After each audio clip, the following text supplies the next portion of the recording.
Eh bien, salut à toutes et à tous, ici c'est Lenderboy, le fils de votre creepypasta préféré, j'espère que vous allez bien.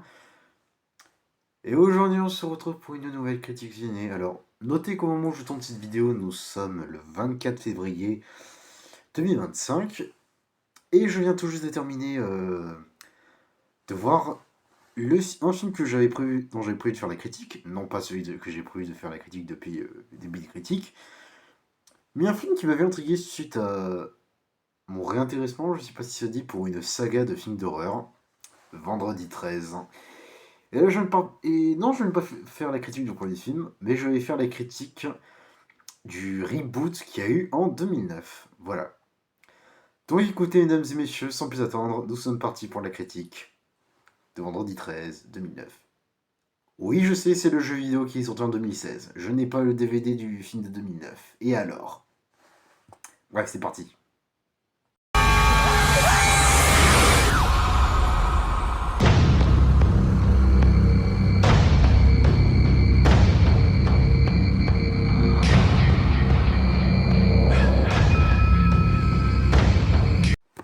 Donc, Vendredi 13 de 2009, je vais l'appeler comme ça, est un film qui, je crois, a été réalisé par Michael Bay, qui est aussi le réalisateur de Massacre à la tronçonneuse, si je dis pas de conneries. Le film est donc un reboot de la célèbre saga de films d'horreur Vendredi 13, et en vrai, vu son tournant, elle en avait bien besoin. Donc l'histoire sur un groupe de jeunes qui part en vacances dans un chalet près de Crystal Lake, le lac où ont lieu les événements de Jason. Et ces derniers vont se faire massacrer tour par tour. Bon, c'est un résumé assez grossier, en vrai je skip un détail, il y a un autre jeune qui part à Crystal Lake pour retrouver sa sœur qui a disparu. Bref, et ces derniers vont devoir confronter Jason Voorhees. Alors, qu'est-ce que je vais dire sur le film? Bah franchement, j'ai adoré. Le film était chouette. En fait, moi quand tu me dis Vendredi 13, je me dis film d'horreur où un mec qui s'appelle Jason Voorhees et qui a un masque de hockey massacre des jeunes adultes. Il n'y avait pas eu ça dans le premier. Et bon, quand tu découvres Vendredi 13 très tard et que tu sais que bah, c'est une saga qui est connue pour ça, quoi, bah c'est ce que tu attends du premier. Mais non, dans le premier, c'est la mère de Jason qui tue les jeunes, les adultes. Bref, du coup, c'est ce qu'on retrouve dans ce Vendredi 13 et bah ça, j'ai kiffé, quoi. Alors, le film n'est pas parfait non plus, hein. Et je vais donner directement son défaut.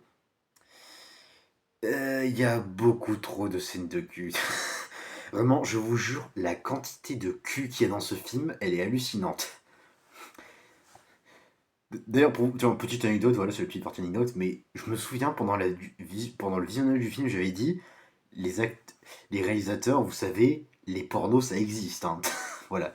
C'est la petite partie anecdote dont tout le monde s'en fout, et voilà.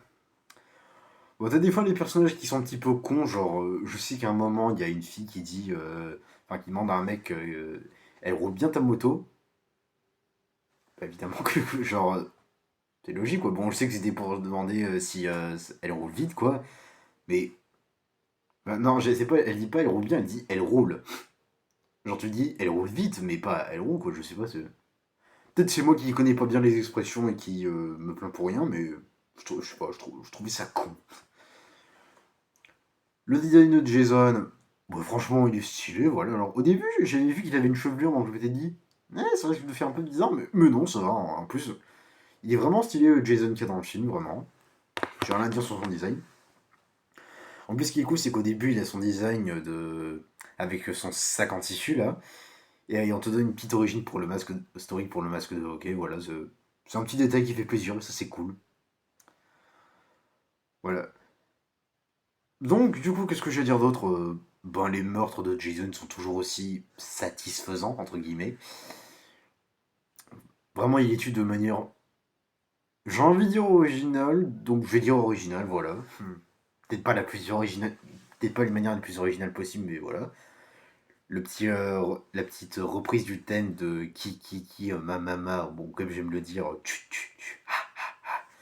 elle est sympa aussi. Bref, en soi, c'est vraiment un bon film d'horreur à regarder en trado, je précise, parce que, pour l'anecdote, encore une fois, je vous fais chier avec mes anecdotes, mais bon, je l'ai vu avec mes parents. Ouais. Mais vraiment, c'est un bon film, voilà, on voir entre potes, je pense. Bon, encore une fois, le seul défaut, c'est qu'il y a trop de cul, vraiment. Genre, ils auraient dû retirer beaucoup de... Ils auraient... Je sais que dans des slashers, il y a des scènes de cul, hein. Alors, en soi, c'est pas un problème, je vais dire, mais là, ils en ont mis une surdose, quoi. C'est relou.